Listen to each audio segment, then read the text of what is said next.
It's you call that radio TV. It's a late one tonight. But it's worth the wait because we can go live to the brilliant Alan Bissett in the house. Hello. How's it going, mate? It's my fault. It's a late one. I'm solo parenting, so I had to make sure the kids were doing before we could properly relax into it, and they are. Thanks for accommodating me. That's no problem at all, mate. It was actually quite good as well because I managed to do a proper sound check with my Famish, who happily helped me because that's just a wee bit worried when you couldn't hear me earlier on because I thought it wasn't working, but I think we fixed it. Last couple of shows we had a couple of technical issues. Loud and clear. Loud and clear. As if you're watching live, please leave us a comment to let me know that you can hear me all right. And yeah, Alan, I invited you back on, and you were on the show before, probably at the very height of lockdown stuff, I think. Aye. I remember that. Because this sort of thing is a wee reminder of that. You know, I've not done a live interview on the internet since lockdown. Really, there was all sorts of stuff, obviously, that was happening on the internet. So it's nice to do this again. You can properly relax into it. You know, you can just take your time with it, and everybody's chilled out and in their jammies and got a cup of tea or a glass of wine or something. I'm quite enjoying getting back to it. Good stuff, aye, man. Well, a lot of people have got PTSD for it all. And there's a lot of people that just did it for a while, and then they ran away because it's lockdown's over. But you call it radio's here forever. We're here for the duration. I'm here. I'm here for as long as you're here. Right. Okay. Cool. The reason I wanted to ask you back on is because I seen that you've got a big show on April the 2nd, Moira in lockdown, which I was lucky enough to see at Edinburgh Fringe last August. And I'm also excited by the fact that not only are you doing the show, which is brilliant, but you're doing a DJ set as well. Well, that's another thing, actually, that I did in lockdown was I used to do online discos. So it's sort of really a live extension of that. But obviously the new show, Moira in Lockdown, is born out of that whole experience. Because I've got this character called Moira, who I've done 2 previous shows about. One in 2009, the Moira monologues, and one in 2017, more Moira monologues. And audiences like the character, and I like performing as her, but I couldn't really think of a reason to bring her back. Were it no for the whole lockdown experience, because it was so peculiar that I started thinking to myself, well, how would Moira be dealing with this? And folks started asking me that. I wonder how Moira will be dealing with lockdown, and that kind of planted the seed. So when the Fringe came back, I thought, well, let's find out. Let's write the show and see what Moira was up to during lockdown. But sorry, how long a show was it? How long a show was it? How many dates did you do? I think I did 16. Wow. So I've not done that many after. I've done one in Falkirk. I've done one in the village where I live, and I've got one coming up in Cove, out in the west of Scotland on the 7th. Is it the 17th? I'll be able to tell you right now, actually. 18th of February. And then Glasgow, which is obviously quite a big one. Oran Mor DJ set afterwards, so if anybody fancies a bop. It's always find that the show creates quite a nice atmosphere, so folk want to hang about afterwards and chat and blether, and so I figured, well, why don't I just play some good tunes that everybody can enjoy. So I'm looking forward to this more than most gigs I've done, to be honest with you. I'm well up for this. No, that I'm not up for the other ones, obviously. You hate the other ones. You hate all the other ones. That made it sound like it's a joke. No, I'm just saying that even although I always enjoy performing, I'm going to enjoy this one even more, I think. Well, I noticed that you did say, I think it might have been the last night of the run that we went to see, and I noticed that you did say you were going for pints after it, but I couldn't join you, sadly. But, is that in part of the protocol? I know it is for me for the most part when. You know, I do the sober bit for doing the actual show, but then after the show, I want a few drinks, 1 or 2. Aye, so do I, to be honest. I mean, yeah. I tend to find that the sort of show that it is, because it's funny, and I think because for a lot of folk watching it, it's quite relatable. Folk leave in a good mood, and some of them want to keep the good mood going and talk to other folk. What did you think it and all that? And I always like to be part of that and meet folk, meet the folk that are in the audience. see, I've got 2 wee bairns, right? And I love them very dearly, obviously. That goes without saying, right? I love being at home. I didn't tour as much now as I used to because I've got the bairns. But what it means is when you find yourself in grown-up company, you really enjoy it more than you used to. Well, know that, again, know that I didn't enjoy it before. I always enjoyed grown-up company. But you enjoy it especially now because it's more rare. So I figure if people have made the effort to come out and see my show, at least offer them the chance to go to the pub afterwards and have a blether and all that if they want to. And what kind of tunes can people expect? I know the answer to that, but for people that maybe they weren't aware of your online discos. I pretty much play anything, and I know that's a bit of a cop-out. I try and not play anything that's too aggressive. It tends to be stuff that makes folk feel good, because that's what we all want for a dance floor, surely. So something with a good groove, something that folk enjoy dancing to. Generally stuff that folk know. You're not going to really hear like cutting edge, cool, modern music for me. I've got to be honest with you, right? It's mainly almost entirely stuff for the past, but really great stuff for the past. So I would say there's a kind of, and like if you think about the 90s as a general guide, so there'll be stuff before that and there'll be stuff after that. But the 90s was such a good time for music and it was my era, so I know the music. It tend to be that kind of vibe. It's classic after classic. I've seen a couple of the online ones. It's bangers galore. So the tickets for the show there, I put the link in the bio. If you're watching it back, you're not watching it live, you can get it there. Karine says that she saw it in Edinburgh in opening night. Brilliant. And shouts Karine. I was going to ask you that. I was quite interested in that because I think I seen the last night. So maybe you could just give a brief description of who Moira is. Right. And how it changes, or does it change from opening night to the last night? So I'll answer the first question first, but I'll get to the second question because that's a really good question, and I do want to talk about that. So Moira is basically Falkirk's hardest woman, right? I grew up in a housing scheme in Falkirk, and I've got a massive family who all lived in that housing scheme, and the family was run by women, and they were strong women, and they were hard women, and they were funny as fuck. And they were all great storytellers. They still are, actually. Like there's loads of them now, because they're all made in my grand's image, and then my mum's sisters are all Moiras, and then their daughters are all Moiras, and I can see it. They're just really funny, good company. I tend to find whenever I'm around them. I love seeing them, but I've never really seen them on a stage. And I think if you ask most folk, name a play about working class women. Right, okay, Mark, name a play about Scottish working class women.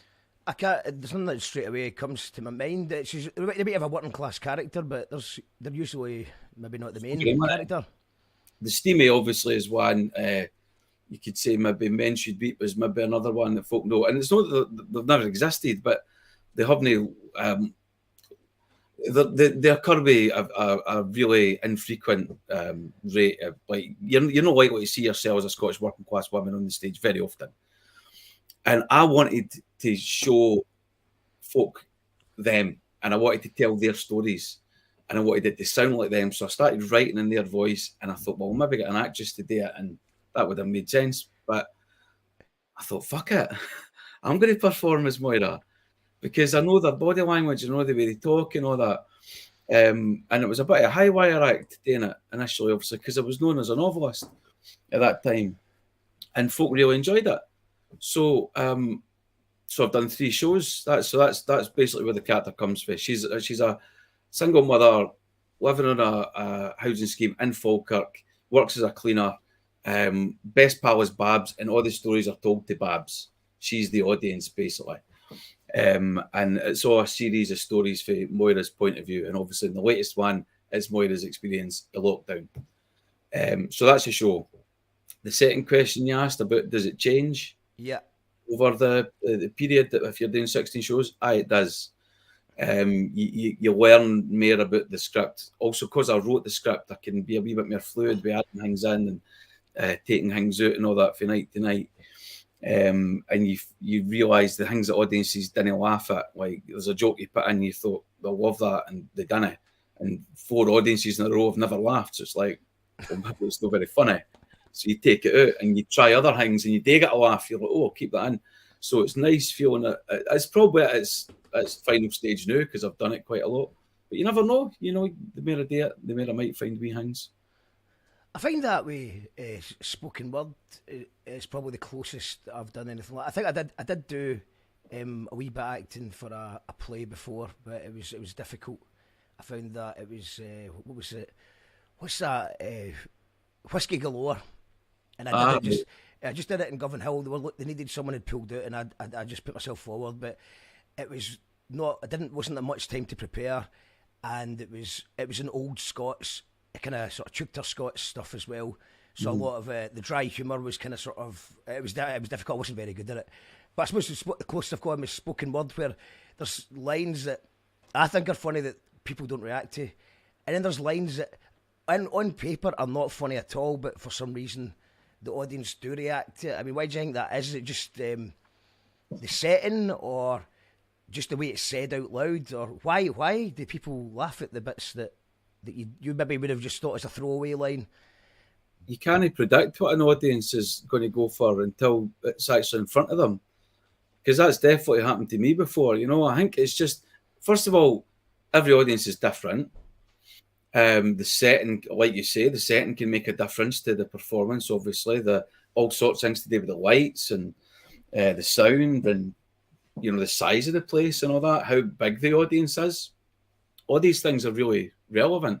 I mean, I saw at the weekend Suede, right, who are a band I love,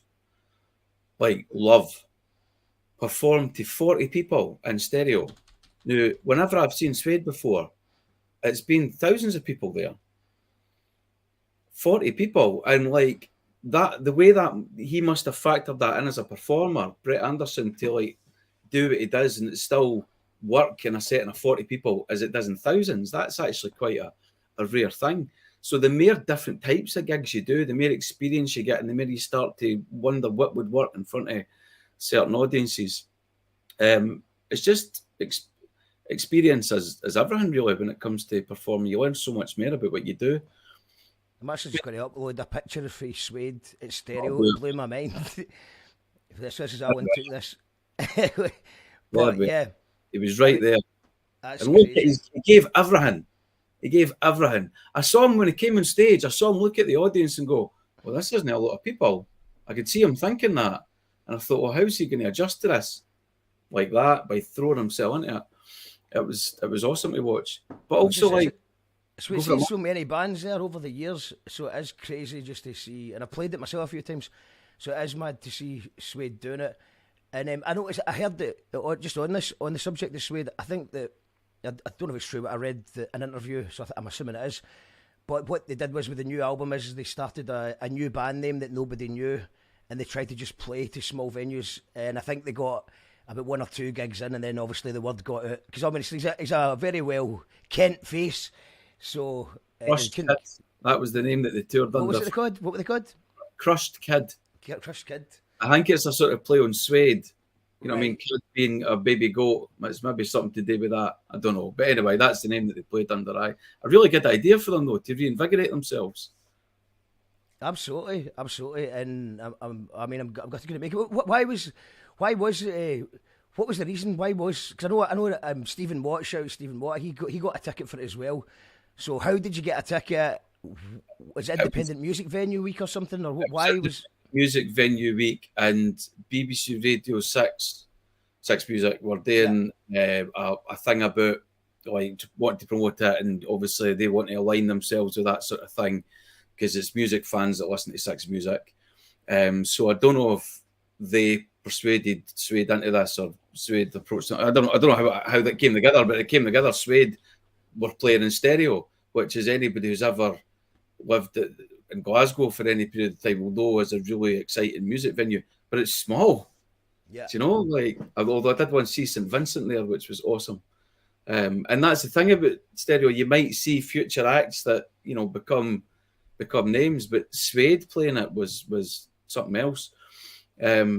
So basically, I I was at the launch of the Glasgow International Comedy Festival, because Moira's playing at it.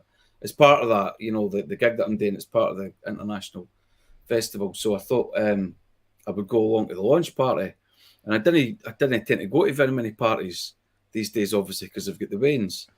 If it's maybe like half a mile walk from my house, I'm more likely to go. But I thought, all right, okay, I'll go. Didn't know anybody there. You randomly get chatting to folk, and before I knew it, I was in a conversation with this lassie about Suede. Turns out she loves them, and she used to work for the band, and so like we got into a whole conversation about Suede, and she got in touch and said, "Do you want to go and see Suede at this venue?" And I was like, "Aye." I think she recognised how much I loved Suede. You know what I mean? She wouldn't see if we'd chatted about Suede, and I'd be like, "Aye, Suede, aye, good band." There's no fucking way she would have made sure I was at a gig. But because like we went in deep about the B-sides, and you know when you meet somebody who loves a band as much as you do, it's a really great and rich conversation. So she'd done me a solid there and got me into that gig. It was brilliant. It was brilliant. I love it. It was one of the best gig memories I've ever had. Well, speaking of... People tuned in to hear...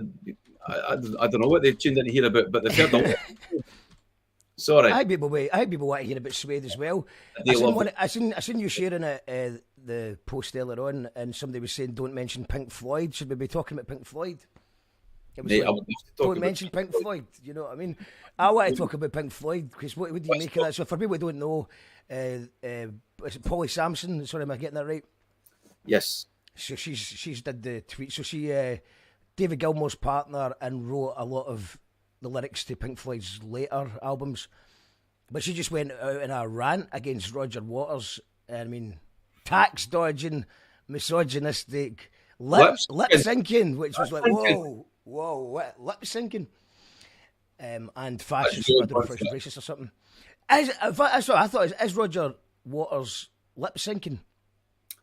I don't know. I mean, I've seen him live a few times over the last few years, and I would have no way of knowing if he's lip syncing. I mean, one of the reasons I go to see Roger Waters is because it's Roger Waters, and I love Pink Floyd. And the size of the show, the scale of it, they're enormous. And you've got like thousands and thousands of people in there who love Pink Floyd as much as you do. I'm aware of his political opinions. I try not to pay too much attention to them because I really want to like love Pink Floyd. And there's some things he says I'm like, fucking bang on. You know what I mean? Woof. And there's other things I'm like, ooh, I don't know about that, you know. But that, I mean, that's fine. I'm happy to accept my heroes having those kind of contradictions. I'm not one of these people that's like, we have said that, so fuck you, you're over. I think maybe with Morrissey I might be there, I'm not going to lie. Well, he's been quite consistent, hasn't he? You know what I mean? Like, I think you know, that well, kind it's easier for me, see, to be honest, like, with the Smiths and Morrissey stuff, like, I've always liked it, probably the same way that if that woman had been talking to me and she worked for Morrissey, I would have been, aye, Smiths, good band, Morrissey, great, aye. But I've never been, it doesn't take I don't need to, you know, it wouldn't make any difference if I stopped listening to Smiths. I wouldn't listen to them any less than, I was never a massive fan anyway. But I'm a massive Pink Floyd fan. And I think that it always came across to me as like David Gilmour seemed like the kind of, I seem nicer. But then now I'm not sure. I mean, I've been listening to Pink Floyd all my life, you know what I mean? It was probably 14, 15-year-old when I finally got it. Started smoking joints. I didn't get it before the joint phase. But after I did The Wall and then everything, just... and also, not all of it, I mean, obviously some of it's hit and miss, but that's what makes a true artist, is taking risks and trying it, you know.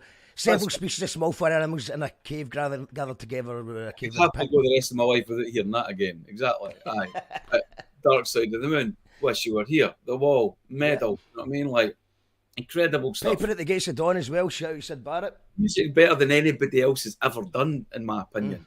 Yeah. So when it comes to the personalities, I try and not let that affect the music, right? Because the music will always be mine, and nothing could happen that would affect that, to be honest. But when it comes to the personalities, I don't know where I am with it. See, Roger Waters was kind of an arsehole for quite a long time while he was in Pink Floyd, and then took over the band and basically treated the others like session musicians and, like they were nothing. And it's like, fucking, these guys wrote Dark Side of the Moon with you. Do you know what I mean? Like, look, these aren't Muppets. And then he sued the band because they carried on as Pink Floyd, and I was a bit like, Roger, sit down. And he's acknowledged that now. However, the music that Pink Floyd made when he left was rubbish. Rubbish. And what about pretty much. What about High Hopes? There's definitely something there. High Hopes is great. High Hopes is great. I actually can listen to The Endless River. I know that's not a favourite with a lot of Floyd fans. Well, I listened to that quite a lot about a year ago because we had Martin Youth Glover on the show. That's right. He produced the last ever Pink Floyd album. Yeah, I said to him in the chat, it was Youth, and I said to him in the chat, well done in producing that latest Floyd album, because I actually didn't mind that, but I didn't really think they're anything like as good as they were when Roger was in them. So he kind of like, when he got back together at Live 8, that was Pink Floyd. That was the first time I'd ever seen Pink Floyd on stage together. I'd been to see the Gilmore Floyd when they toured the Division Bell. That was only live Floyd that had the visual representation of them. And to see them like that, it's like, no, that's Pink Floyd. It really is. But because Gilmore legally owns the brand, him and Mason, essentially, I think they are seeing Roger Waters as damaging the brand, because among a lot of the folk that he's pissed off, like those are potential Pink Floyd fans that might detach, and I think Gilmore is maybe like, we need to neutralise this and protect the brand, and I wonder if that's what's happened. I don't know. It's certainly not neutralised it. It's caused a lot. I wouldn't say neutralised it at all. It's just caused a rammy, but it has. Aye, I mean, Waters will come back at them with lawyers and all that. I mean, he really will. This could get really ugly. Jim Moran's got a controversial status that they've been pissed since Sid Barrett left. Oh, right. Jim, you're somebody I respect very much, but I've got no time for that. More than a pish after Sid Barrett. I love the Sid Barrett Floyd. Aye. In a way, they're a different band, right? But I love them. But Dark Side of the Moon, Shining on You Crazy Diamond, Echoes. This is transcendental music. Yeah. But I respect your opinion. But Jim also did say, going back onto the Moira, I think the Moira stuff appeals to many people because you're hearing things said that you would hear in your scheme by the kind of people you know. It's familiar but unfamiliar on a stage. Aye, that is a fair assessment, I think. Aye, for the people who've seen it, a lot of them, the times will say, "Oh, I know a Moira," or "I've got somebody in my family who's a Moira," or they might even go, "She's a Moira, they're pal." Like, everybody knows a Moira, and it's a very Scottish thing, and it's a very Falkirk thing actually, which was another thing. Obviously, I wanted to kind of represent Falkirk on the national stage, because that's where I came from. But she exists in like Dundee and Aberdeen and Galashiels and Manchester and Liverpool and Newcastle, and there's Moiras everywhere. She's no unique to Falkirk. So I think that's one of the reasons folk have enjoyed seeing her, is because they feel that she's part of their everyday life. And what's next for Moira? Because obviously you didn't know where she was going before lockdown. Is there a post-lockdown Moira? I don't know, man, because it's a trilogy now, and I think there's a nice shape to a trilogy, because we've all grew up in Star Wars and Lord of the Rings. There's something neat about a trilogy. What would they be called? What comes after a trilogy? I mean, I'm quadruple-ag? I don't know. Quadrilogy? I once saw the Alien, after Alien Resurrection came out, I once saw all the Alien DVDs in a box set marketed as the Alien Quadrilogy. So that was 4. So as a word. I don't know. I think it would have to really depend on. I'd need to wait a few years and assess the situation. I mean, Moira's world changed a lot between the first one and the second one, and again between the second one and the third one. And you need to allow time to pass for that to happen. And as I say, it was only really when lockdown happened I thought, well, we have a reason to bring her back now. I didn't want to run out of things to say and do the shite one in the series. The more I do them, the more likely I am to do a shite one. So you kind of maybe need to know where to end the story. This is where I get frustrated with things that go beyond the trilogy. All right, no offence to Star Wars fans out there, right? I like Star Wars. I'm not like a fan, right? I don't know if this is even a controversial opinion these days or no, Mark. You might be able to tell me. Folk in the chat. I'll tell you what I think. See Star Wars. It's 3 films. Star Wars, No New Hope. Star Wars, Empire Strikes Back, and Return of the Jedi. And that's it. I didn't care about the prequels. I didn't care about the sequels. I didn't care about the spin-offs. I didn't care about the TV series. That was the story. And that's why Star Wars is in the trouble it's in the now, because they didn't know when to end it. I don't think that's controversial at all. I mean, maybe it's from some bars. I didn't watch any of the new... I went to the pictures to see one of the newer ones. It was all right. It was a good wee day out. Getting to the pictures, quite a kind of... But it's the kind of thing that... But is it Star Wars, Empire Strikes Back, or Return of the Jedi? No, well, I mean, when I came out, I was a wee guy. I had the toy figures and stuff like that. So that was a different experience. I suppose it was. Maybe I should have got the toy figures. That's how I first became aware of Star Wars. I don't know what age you are, right? But I didn't think we're maybe that far apart. But when I was wee, it was the figures. That was the marketing genius of Star Wars. It got folk into it through the toys, and then they became aware of the films off the back of that.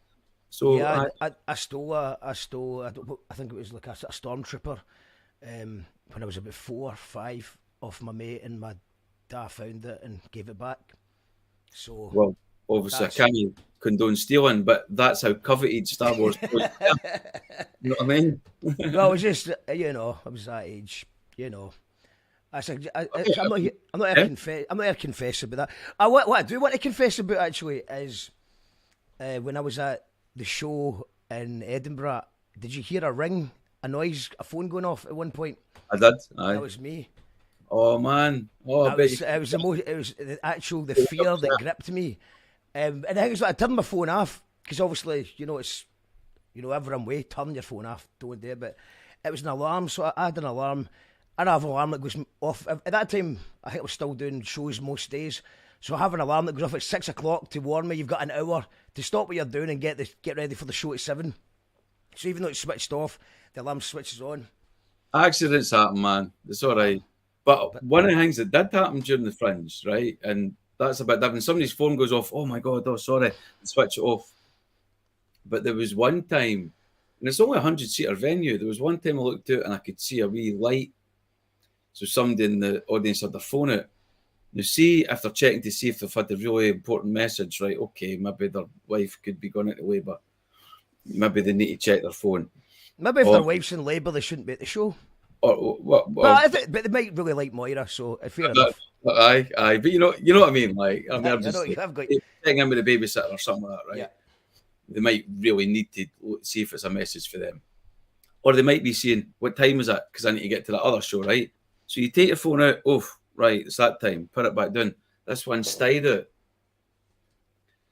and I can see when you're on stage, all you can see is like pitch black, right? Now, I know at gigs, like music venues and maybe even stand-up shows, folk get their phone out and like theatre, because Moira's a play, theatre, that's not the convention. You keep your phone away. If you need to use your phone, go out and use it, Or you know what, just enjoy the experience. Switch your phone off and just enjoy the experience. Anyway, this phone stayed on and I had to address it, but I didn't want to break character. So Moira said something about it. And it's a tightrope at that point because, you know what I mean, you want to be able to find your way back to the script. And it's not a stand-up show where it's interactive and you start talking to hecklers. It's not that kind of show. So that was a wee bit kind of like, whew, you know what I mean? Like that kind of experience. And how did that go down? Can you remember what you said? And what? A day, she was having a rant about something and I can't remember what it was. And at the end of the rant, she said, and it's no annoying as folk who've got their mobile phones out during a show, and the audience who'd obviously noticed this phone applauded and acknowledged that and shamed. Did the audience laugh? Because she was on her phone, she didn't even realise that the joke could be. She just thought it was a joke that was happening in the air around her, and until I started noticing folk next to going, "Put your phone down, put your phone down." So it kind of, and at the end of the show, I apologised to her and we bantered about it a wee bit, and it was all fine. But the person's also barred from the next show. Keep your Well, phones. you didn't. So anyway, that your phone ringing is totally fine. Aye, and it wasn't ringing; it was an alarm going off. There is a difference there. There is a difference there because I did know. But I mean, you call that radio? It is interactive. However, the theatre is not interactive, but you call it radio. So if anyone's got any questions, we can ask a few towards the end. Here, is Moira played in drag like Les Dawson, Gossiping Neighbours? That is a good question, and I'm amazed I didn't address that before, because it's actually no in drag. It's just me. I wear fairly neutral clothes, and I let the shoes do the work. So I'm essentially like heels and maybe like skinny jeans. So I'm kind of female for the waist down, if that makes sense. But the rest is just neutral clothes. And there's no makeup or hair or anything like that. It's nothing like RuPaul's Drag Race. I first of all, I didn't think I could pull that off. And secondly, I want folk to kind of just project what they think Moira looks like onto me. Like, they start imagining what she is. But if I come on with a frock and a wig and makeup, and that's what they'll think Moira looks like. And I didn't want her to feel like a cartoon. You know what I mean? So I want her to feel as real as possible. And that means kind of minimalist costume, if that makes sense. It works. I think so. I think it does make sense. It's how long did it take you? Did a lot of thought go into that, or did you, right from the start, did you just have that image in your head? I tried on a dress. Right. Okay. And I was like, no, this isn't going to work. It just didn't, for some reason, didn't fit with the character and what I was trying to do. And the director, Sasha Kyle, who's worth acknowledging in all this because she's directed all 3 shows, and I couldn't have done it without her. She was like, no, let me just direct you and put it on to the acting. So it's not really about the costume. It's on the performance and the writing. And I think that was absolutely the right advice. If it had been a drag thing, it wouldn't have, I couldn't have pulled it off. What is your experience with acting before you did the first Moira monologue? It was fairly minimal. I mean, I'd been in some student productions and musicals. Douglas Maxwell, the playwright, actually, that's how I met him, because he was producing them. At that time, he was maybe 19-year-old and I was 17-year-old. So that's how I got to know Douglas. And he went on to great things in the theatre world. So I'd done that, but because I didn't have a singing voice, I can't sing, and I'm not a particularly great choreographed dancer. I can freestyle dance to my heart's content, but no a choreographed thing. I never got any main parts, but I did get used to being on stage, and I kind of liked that. And I was a teacher, and teacher is 9/10 performance, because when you're in front of a class of 30, 15-year-olds, you need to keep them engaged from start to finish. And you do that all day, every day. So you actually do learn some performance skills in that environment, that's for sure. And also, when I did readings for my books, I'd been to readings before, and it was like, and like, it was really boring. And everyone in the room was like, oh, fucking, this guy's been reading for 25 minutes. And I vowed never to put an audience through that. So whenever I read anything, I would try and do the voices and, like, use my body language a wee bit in my hands and that kind of stuff. And I think it was the collision of the 3 things, essentially, when I came up with the Moira material, that led to me being able to take what felt like an organic step into performing a show myself. But I didn't have any acting training or drama background. And like, I totally respect the folk that did, because I've also been in a play with other actors who have had that training, and I realised I was out my depth, because I think that training does give them technique and discipline that I've probably not got, which is why I quite like to just perform in stuff that I wrote, to be honest, rather than stuff that other people wrote, where my deficiencies as an actor would be exposed. That's a really interesting way to think about it, because if it is a one-person show, then you're not, because you're not actually having to interact with someone else. So like if you were, if you're if I'm on a stage with someone who's an amazing actor, maybe your flaws might get, well, if you're just creating a world that just you're in, that's interesting to think about. What about memorising words? Because I know a thing that people always say, like, how do you remember the words? And from my experience, it's just like practice and just repeating it, repetition. Is there any other tips apart from that? Well, I think it maybe helps that I wrote it in the first place. So I'm already kind of inside it. I've already thought about it a bit. Because usually when an actor gets a script that somebody else has written, a playwright has written, it's completely new to them and they have to find a way into it. So I've got that advantage a wee bit. But it is essentially a repetition. In the writing, I try and have a kind of flow. There's a structure to each story that hopefully makes it engaging to audiences, but makes it easier for me to memorise. There are certain turns in the script where, that bit follows that bit, follows that bit. But there have been moments where I've forgotten the script on stage and I just need to jam for a bit. And I think maybe because it's my script and it's my play and, I'm not having to represent somebody else's play, I can do that. And it's all right. But that's terrifying if you've got another actor on stage when somebody's forgot their lines. I mean, it's pretty scary when I forget it. I'm like, oh, fucking, there's two things happening. At the front of my head, I'm like, keep talking, say something. And at the back of me, like, what's the line? And I'll somehow find my way back to it. But you would rather not be in that situation. Because it's keep talking, or what about just feigning emotion? Like really thinking, having a hard think. I've done that before where it's like wheels spin for a wee bit, you know what I mean? Yeah. But you would rather just like no make a dick at yourself and repeat it and repeat it and repeat it and repeat it. What about because obviously I first knew you as an author. Are you working on any books at the moment, or? I am. So I kind of started out as a novelist and was that for about 10 years. And then plays happened and I went into that and I've really enjoyed it. But I've always wanted to get back to writing a book. And I did release a novella just at the end of lockdown. Came out maybe, no, it was the end of 2020. So it wasn't the end of lockdown, but it was the end of 2020. Called Lazy Susan, which was the first substantial piece of prose that I'd done for maybe about 9 years. And that gave me a wee confidence boost. And I've started on a novel. And novels are big statements. I've only released 4 novels. And my first one was published when I was 25. So that shows you, like, that's not very many.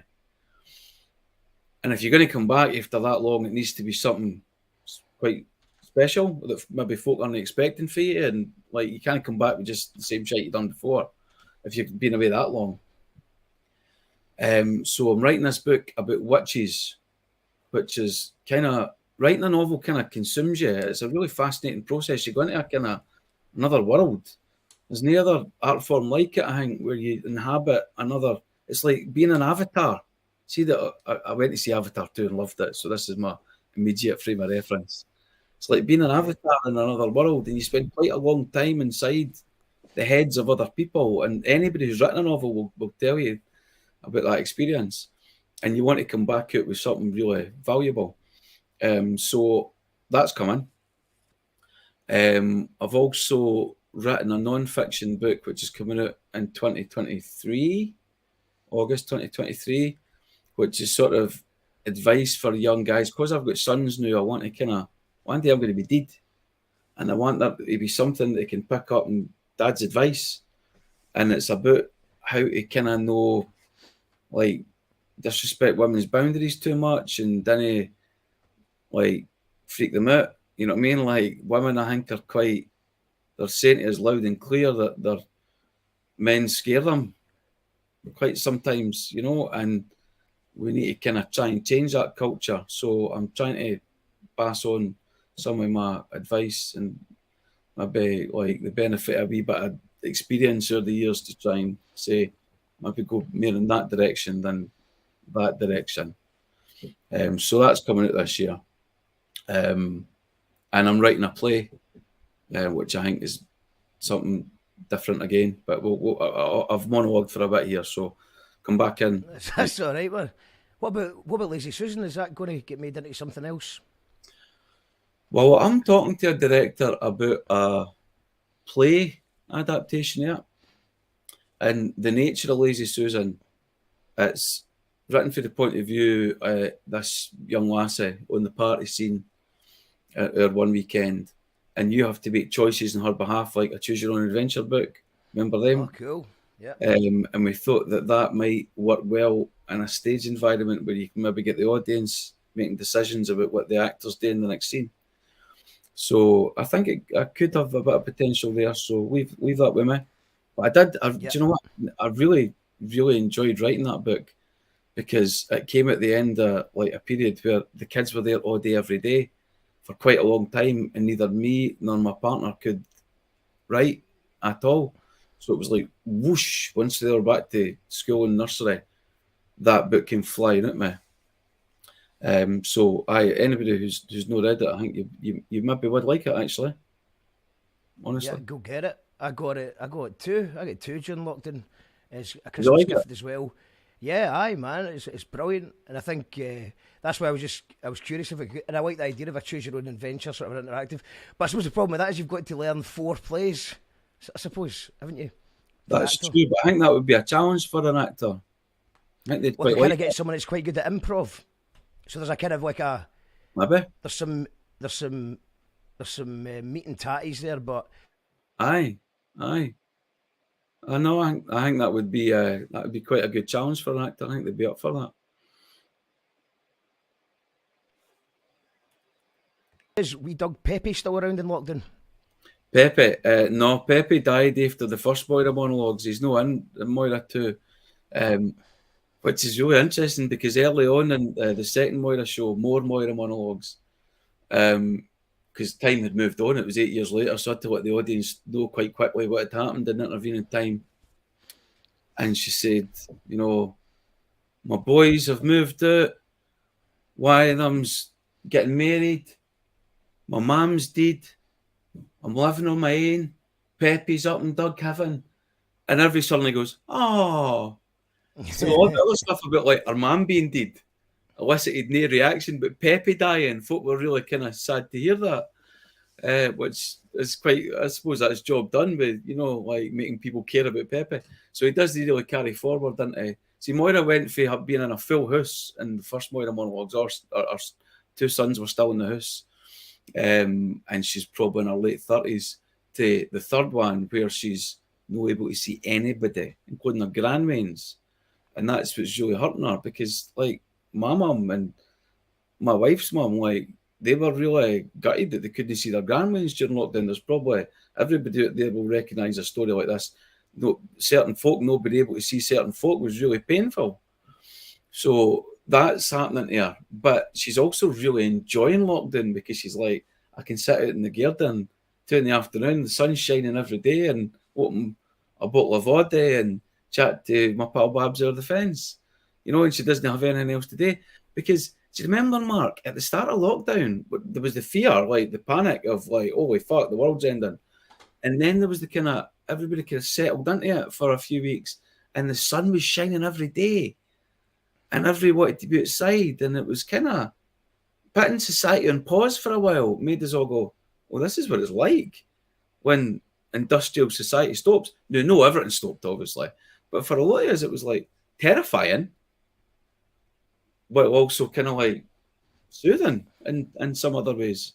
Maybe that was just my particular situation. I know some folk had a terrible time. I didn't mean to be flipping about that. Yeah, no, I think there's just, I've heard loads of stories from people who actually enjoyed it. You know, about people that maybe suffer from anxiety, social anxiety, and stuff like that. That actually they had a good time with it, and they actually suited doing online stuff more.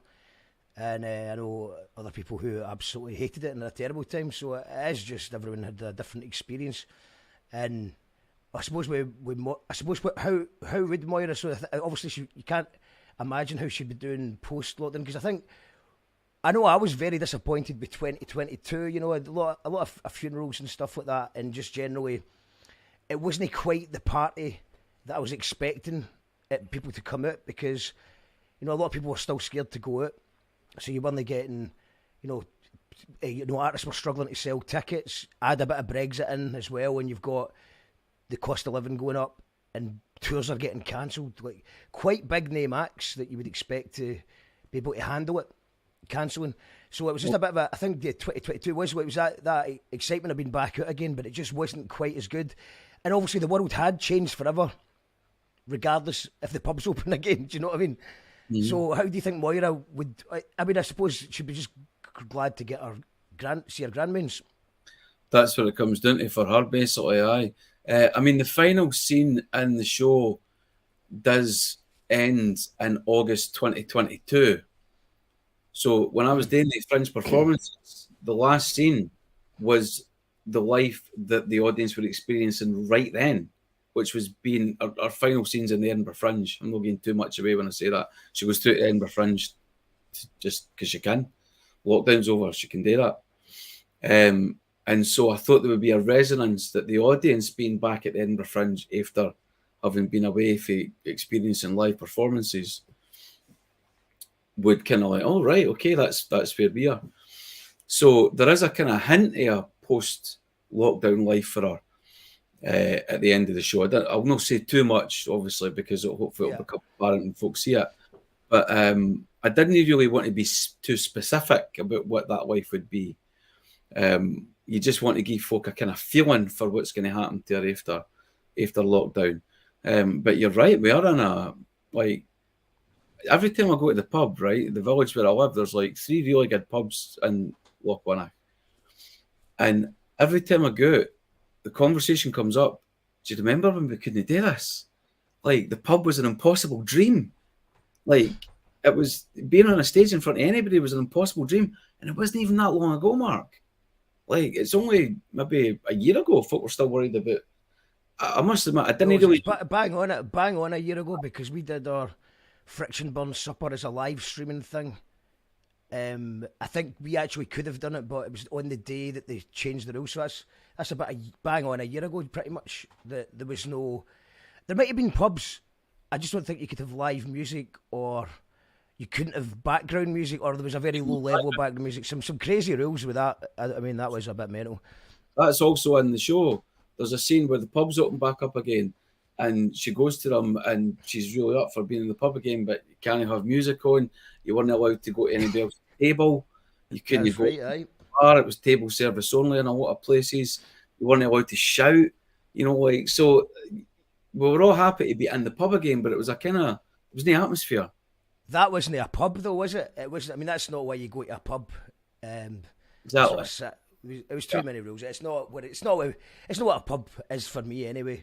And I don't think the pubs are happy with that, but no, definitely not. Definitely not. And it was a lot more extra work for the people that are working there as well. Man. It was an absolute nightmare because they're trying to stick to all these rules. Jigsaw Tiger saying it could also be a multimedia experience with some story choices on video if the options grew arms and legs. Well, I must admit, I'm not very tech, so I don't know how that would work. But you would hope that maybe if somebody who saw the potential in that and did know how that would work and was able to do it, I would definitely be happy to have that conversation, because it would work in that format. It's the first thing I've ever really done that's properly interactive between the audience and the thing itself. That's never really happened before. And going back to the trilogy, whatever. Jim said a 4-parter is a tetralogy. Tetralogy, right. Nice one. And Epi, who is actually, just want to say thanks to Epi, who's actually been supporting the Mince and Tatties YouTube membership for 13 months. Thank you very much, Epi, for supporting the channel. That says it's quartet and tetralogy. Usually for books. Tetra. Movies is quadrology. So which is why I saw the Alien quadrilogy being marketed. Aye, okay, and it wasn't called the other one. Right, well, that's good to know. Should Moira ever become that? Aye. Mark, how would you feel if I just for 2 seconds and got the bottle of wine so I can top myself up? All right, okay, on you go, man. On you go. I'll just do a wee plug then. Aye, go for it, mate. Go for it. Yeah, I was just saying there, thanks to Epi for supporting the channel over the last 13 months. If you want to support You Call That Radio, if you're watching on Facebook, Twitch or Twitter, you're better off going to YouTube. It's a better video quality. I say that as my camera's actually just got a wee bit of... I think I should be now. But yeah, thanks to all the patrons. Patreon.com/You Call That Radio. Or you can hit the join button underneath our YouTube channel as well. And that's how we can continue to do the interviews, and that's how we can do the live stream sessions. Because we've been putting up live sessions for a while. But now it seems that we've got the technology to actually broadcast live from venues, which is what we did for Friction Burn Supper last week. Really pleased with how it turned out. Check it out on the channel if you haven't already. For the first time, I'm very pleased that the cameras looked great. Audio was pretty much perfect for most acts.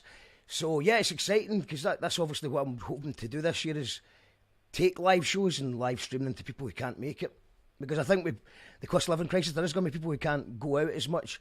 And of course, there's people that watch from all around the world. You know, we've got people in England, America, Kilburn. It's an international audience here. And so, Alan and the Golden Goblet. Oh yeah, the Golden Goblet, right, okay, for the drink. What is the best wine? You asking me? Yes. Listen, I really like wine, but I ken nothing about it. My wife knows a bit better about wine. Like, she knows what wines go with foods and all that. So see, whenever we're out, she just orders something nice. I just drink it, I must admit. But I would say that the one thing I do like, and it's maybe because I like the label. You know, sometimes the label's really cool, and that's why they do a really cool label. Like, yeah, that's a really cool label. Like 19 Crimes, it's got a prisoner on the front, and they look really kind of crab it. And that one I tend to find I quite like. It's the Hangover's a wine that I dislike, but I do like a wine myself. Aye, the hangover. See, the thing about wine is, right, you're drinking it and you're like, oh, it's wine. You know, like, it's so middle class and elegant, and it gets you fucked. It really does, actually. Wine, the more you drink wine, like, the more difficult drinking gets, to be quite honest. See, vodka, a wee cheeky vodka, or like a peach schnapps, I tend to find, like, after a couple of glasses of wine, I'll have a wee cheeky peach schnapps, a wee bit of sugar coming in there, and also it reminds me of being a teenager, because it's the first thing I got drunk on. And that's the last time I drank peach schnapps. It tastes really nice. Bring back peach schnapps and lemonade, man. It's actually a really low. You couldn't drink it all night. That's too much sugar. But a wee peach schnapps, lovely. Lovely. Just to interrupt the wine. In fact, that's making me wish I had some here right now. I'm going to get some schnapps. Peach schnapps. I forgot all about peach schnapps. It was a school. I think we had the school disco. That and Meriden, I think, was it. That was the cider of the day at the time. Paired with Space Raiders, I think. Corinne saying download the app and the criminal talks to you, Alan Bissett. What's that a reference to? That's to the future tech, you know, but you don't really know about. That's what you said. You don't know about the tech, but maybe it could be an app. Like, my son came to me recently, and he's 6, and he said, "Daddy, you're not very modern, are you?" And I was like, "No, I'm no, son." And he's like, "Why is that?" Because he thinks everything technological is great, obviously, because he's 6. And I'm like, "Everything was better in the past, son." And he kind of looked at me like, I didn't mean like yous not being here. I wouldn't change that, but like, past was better than this. I do think it was. I think in the 90s, before the internet came along, and here we are talking the internet. Obviously, there's benefits and advantages to it. Of course, there is. But I think the real task of our generation, who can remember a world before the internet, is to tell the next generation what the world was like before the internet.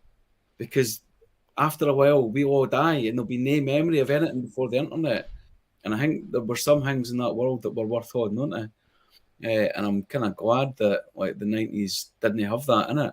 Noel Gallagher talked about this in an interview recently. He was saying, why was Nebworth so important? And he said, well, you didn't have a sea of folk all holding up a phone, experiencing it through a screen. Everybody was in the moment. It was the last big coming together of... I was kind of ambivalent about Oasis at the time. I came to appreciate them a bit more. But I can definitely see what he's saying. Oasis was something in the 90s. Everybody came together in the real world about it. And it had nothing to do with the internet. And that was the last time that we experienced that as a culture, I think. Yeah, I don't think anyone's going to ever be that big.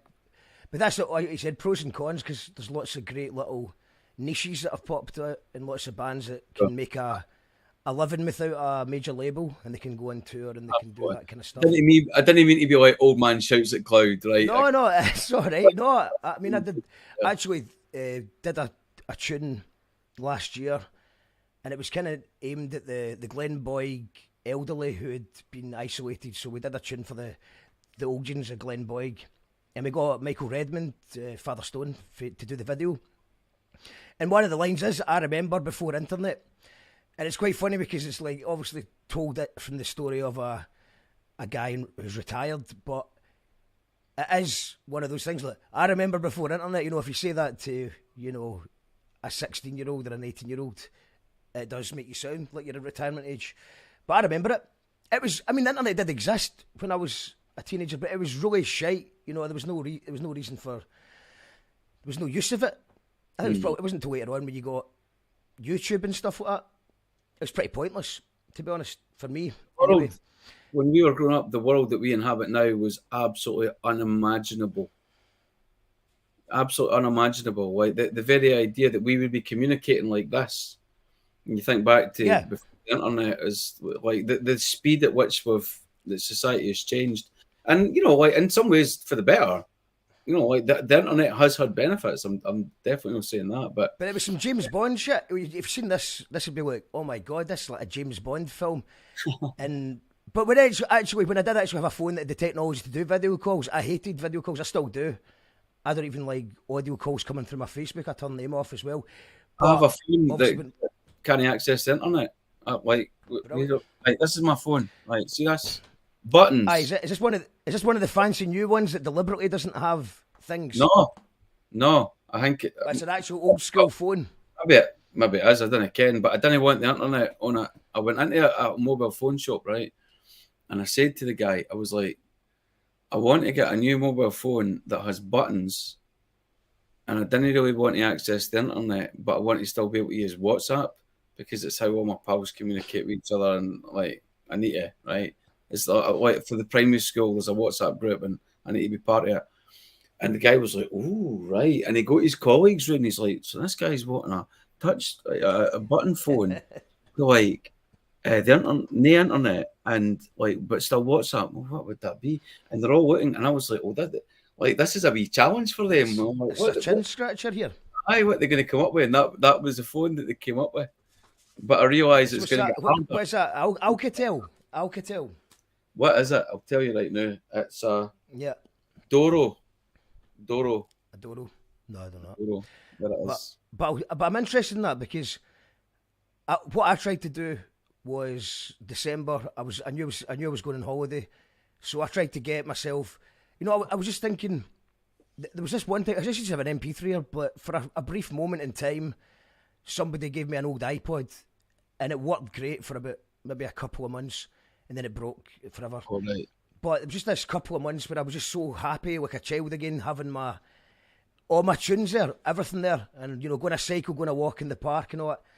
And I know that I feel the distraction. So when I do listen to Spotify or anything on my phone, an audiobook or whatever, I pick up the phone and I see notifications when I want to change the track or whatever, or change the volume. You see those notifications and you get distracted. So I tried to buy an iPod so I couldn't get that.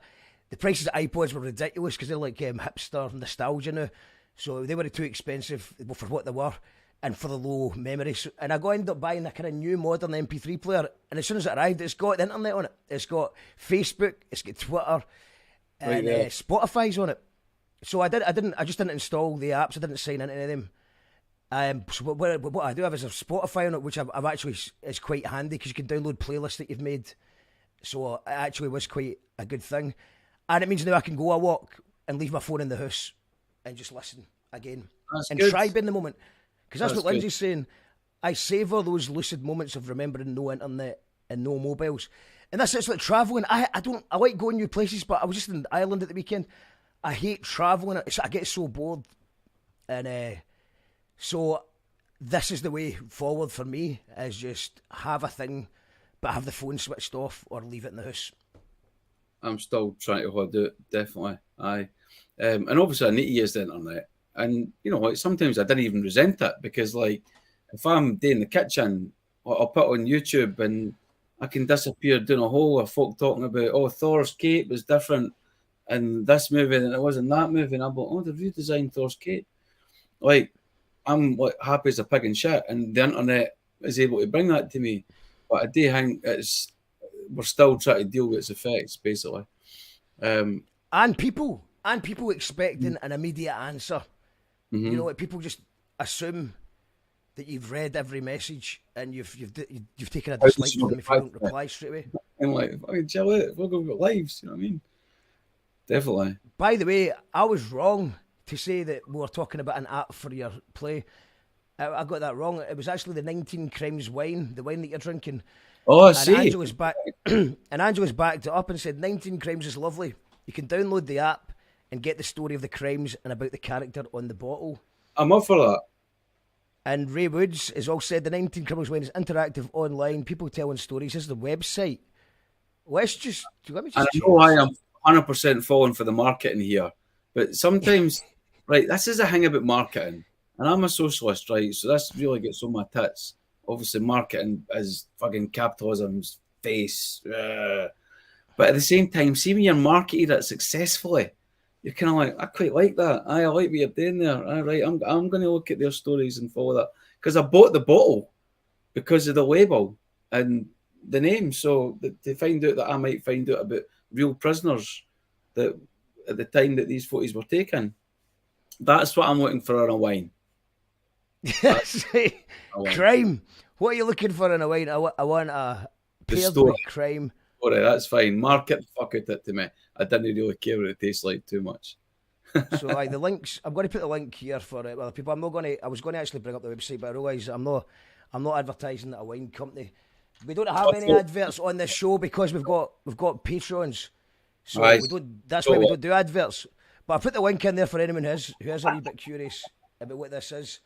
But that's the end of the week. Loving this. This is fucking viral marketing. I know. 90 Send us a few bottles. We're following for a few bottles. Listen, man, I did a bit of sales in call centres when I was young, and I can appreciate like a salesperson. You know, like Joe laughs at me for falling for the sales pitch, but I know it's a sales pitch. But I like a good sales pitch. Do you know what I mean? Aye, exactly. We all like a story, basically. Yeah. So just to wrap things up, we're going to say this is it's April the 2nd. The link is here. Moira in lockdown. It's a Sunday, is that right? It is. Aye, which I realise maybe isn't totally conducive for folk for a DJ set afterwards. But if you can stay around and want to have a dance. What time's the DJ set? What time is the DJ set? What time does it start at? What time is the show? I'm not sure. I'm not exactly sure. So the show's only an hour, basically. So I think it's probably starting about 8 o'clock, but that's no gospel. It'll be on the website. The show's an hour. Door 7, show 8, according to the website. There we are. And the show is about an hour. Turn the room around, get the chairs out, you know, obviously dance floor. So probably maybe half an hour after that, something like that. Aye, feel free. Like, it doesn't even need to be like everybody has to be on the dance floor. Like, just blether, like, sit with your pals, do what you want. But the music that you're hearing will be amazing. That is my problem. Bangers galore. It's the ticket link's here, 2nd of April. Thanks. Corrine says, hopefully see you there. I hope to see you there as well. I've got it in my diary. I'm hoping to go. And Jigsaw Tiger said Friction Birds was great, especially for people like me who can't always get for health reasons, so really appreciate the stream. Well, thank you, Jigsaw Tiger. That's what it's all for. We want to be able to bring the gigs to people, so we can only do that if people support the Patreon and the YouTube membership. So if you do enjoy anything that's on the channel, stick in a couple of quid a month. It does make a difference. Kareen's getting the Monday off. That's what I'll do doing as well, I think. That's problem solved. Alan, always a pleasure. What? Come along. We'll get a bop. I will. We've never had a dance in real life. I dance online when I did my Zoom discos, but we've never had a dance in real life. we'll have a dance in real life on April the 2nd, Alan. Thank you very much, mate. Thanks for coming back on the show. It's always a pleasure. Good luck with the show and all the various other projects that you're working on just now. Tomorrow we're back with John Robb. So we are. I'll just get the flyer there. So it's John Robb, who you will know as the main guy from the Membranes and various other musical projects. That's not the full thing, but John Robb, he does the Oran Mor website. He's got a brand new book out called The Art of Darkness, which is the history of goth music. And he's coming on the show tomorrow night to talk about it. Really interesting guy. He takes on everything. Always, he was actually on the show before. I'm a patron, so Jigsaw Tiger. Nice one. Get to this show. Will be ace. Still gutted a bit Pepe. R.I.P. Pepe. Thank you to Alan Bissett tonight. We'll be back tomorrow at the normal time of 7 o'clock for John Robb, live and interactive. And then we're going to go live to Club Anywhen for DJ sets from Al the Chemist and Key who will be live from Club Anywhen. So we'll see you tomorrow night, 7 till about 10ish altogether. Thank you, everyone. We'll see you later. Bye! You call that radio? You call that radio TV?